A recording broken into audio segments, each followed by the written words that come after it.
வணக்கம். ஆன்மா ஸ்பரிசம் நாய்களுக்கும் உண்டு. நாம் வீட்டில் வாழும் நாய்களுக்கும் ஆன்மா ஸ்பரிசம் உண்டு.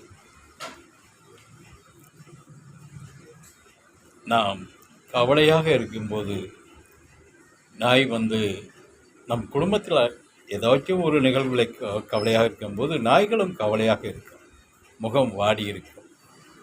நாம் அந்த கவலையின் போது சாப்பிடாமல் இருந்தால் நாயும் சாப்பிடாது. சாப்பிடாம ஒரு மாதிரியா முகத்தை சோர்வாக வைத்து கொண்டு நாம் அழுது இருந்தால் அதுவும் அழுகும். நாம் வீட்டில் கவலைகள் அழுதாலும் அதுவும் கண் கலங்கிக்கிட்டே இருக்கும். நம் வீட்டில் என்ன நிகழ்வு நடக்கிறதோ அது போலவே நாய்களும் இருக்கும். சந்தோஷமாக இருந்தால் சந்தோஷமாக இருக்கும், அப்படியே சிரிக்கிற மாதிரியா முகத்தை வச்சுக்கிட்டு நம்மளோட கொஞ்சம் குழாவிக்கிட்டு இருக்கும் சந்தோஷமாக இருந்தால்.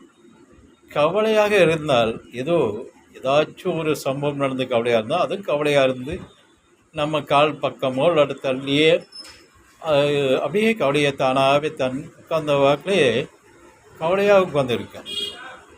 ஒவ்வொருத்தர் முகத்தை பார்த்து அப்படியே கண் கலங்கிட்டு கவலை நிலையிலே இருக்கும். அதனால் ஆன்மா ஸ்பரிசம் நேரடியாக நாய்களுக்கு ரொம்ப மனிதனை போல ஒரு நட்பு உள்ள நிலையில் ஒரு இணைப்போட ஆன்மா ஸ்பரிசம் இருக்கும். கவலையும் இருக்கும், பந்தமும் இருக்கும். அதே நேரத்தில் சந்தோஷப்பட்டாலும் சந்தோஷத்தோடையும் பூரித்து இருக்கும்.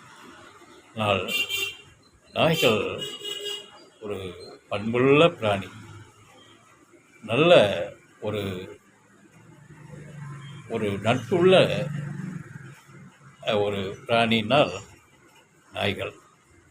அதே நேரத்தில் மனிதர்களை விட கருணை அதிகமாக இருக்கும். நம்ம கூட மன்னித்து விட்டு விடுவோம் சில சமயம், அது மன்னிக்காது. கருணை அதை நாயை தாக்கியோட இனங்கண்டு தாக்க முற்பட்டு கொண்டே இருக்கும்.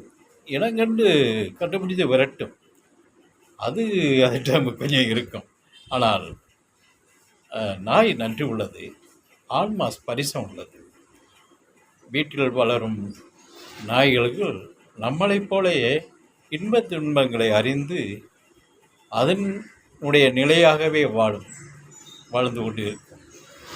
நாய் ஆன்மா ஸ்பரிசம் உண்டு, நாய்களுக்கும் உண்டு.